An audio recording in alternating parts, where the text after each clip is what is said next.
Bienvenue dans cette nouvelle édition de l'Africa Tonight. Au sommaire, élection présidentielle au Togo. La population est appelée aux urnes ce samedi pour élire le prochain chef de l'État parmi 5 candidats en lice.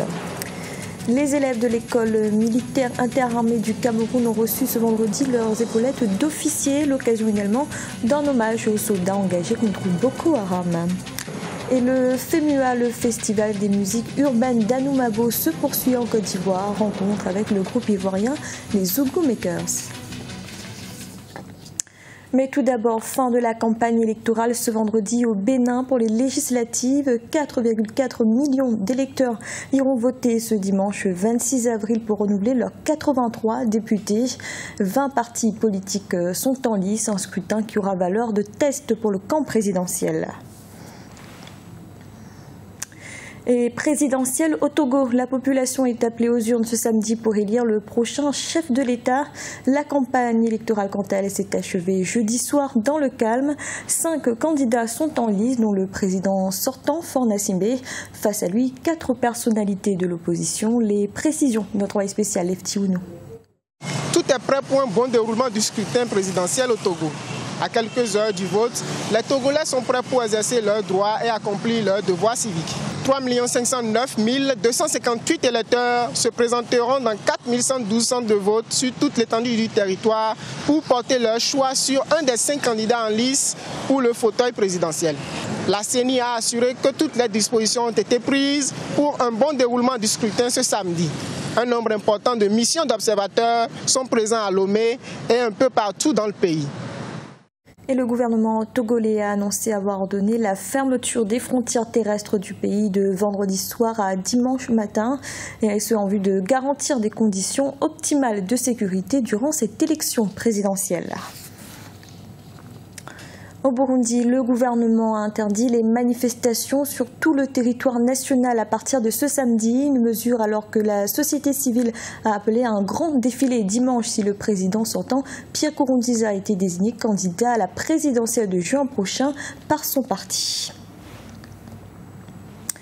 Au Cameroun, la cour d'honneur du quartier général de Yaoundé a abrité ce vendredi la cérémonie de triomphe des promotions de l'école militaire interarmée.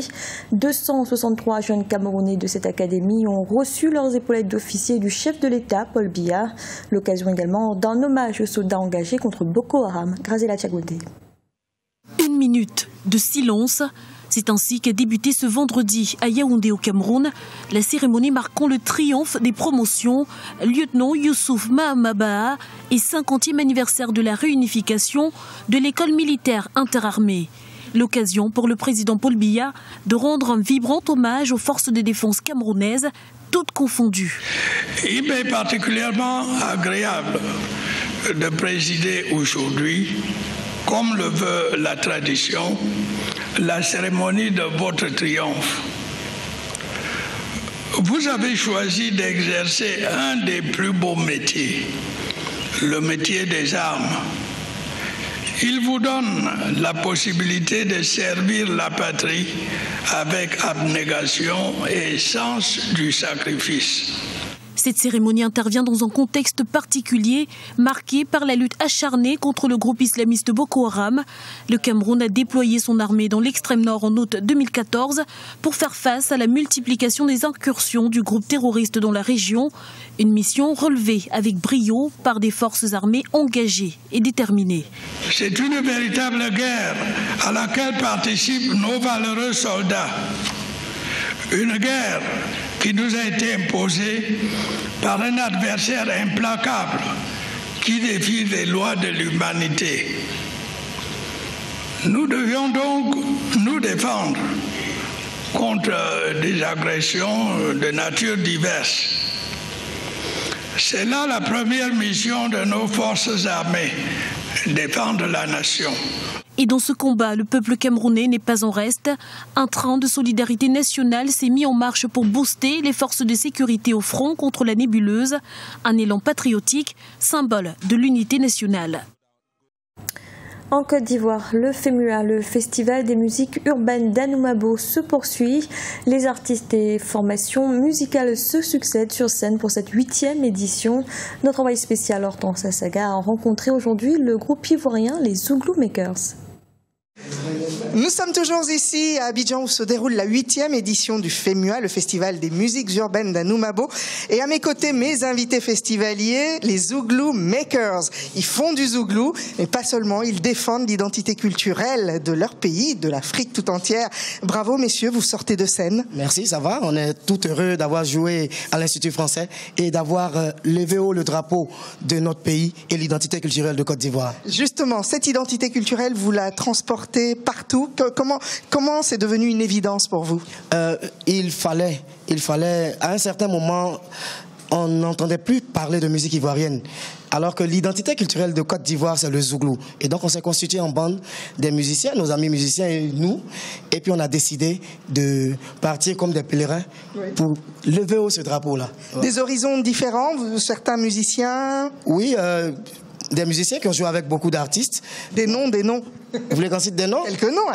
Petit Caillou, il a eu ce surnom-là grâce à Tikenja de Fakolé. On l'a vu à la batterie, voilà. C'est une tuerie, c'est un tueur. Juste derrière, il y a Samuel qui était le clavier de Pierrette Adams. Il y a Mike qui était le bassiste de Mewe. Bon, pour ne citer que ceux-là. Mewe, c'est un petit inconnu, je crois, non? Voilà, et donc un jour, on s'est dit, bon, pourquoi ne pas se mettre en bande et puis porter haut le flambeau de la musique ivoirienne, voilà. Vous vous adressez beaucoup aux jeunes, d'ailleurs, vous avez dédié une chanson à cette jeunesse. Qu'est-ce que vous attendez d'elle?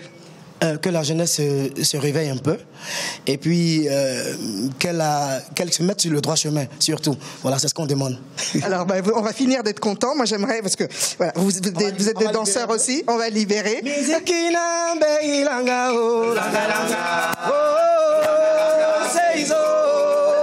C'est le zouglou qui guide nos pas.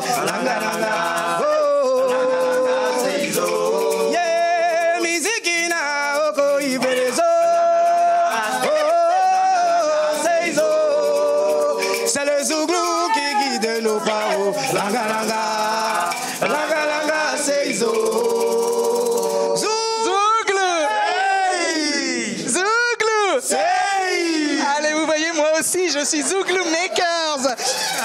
Je suis ici au FEMUA, édition numéro 8, avec les fantastiques Zouglou Makers. À très bientôt, Zouglou.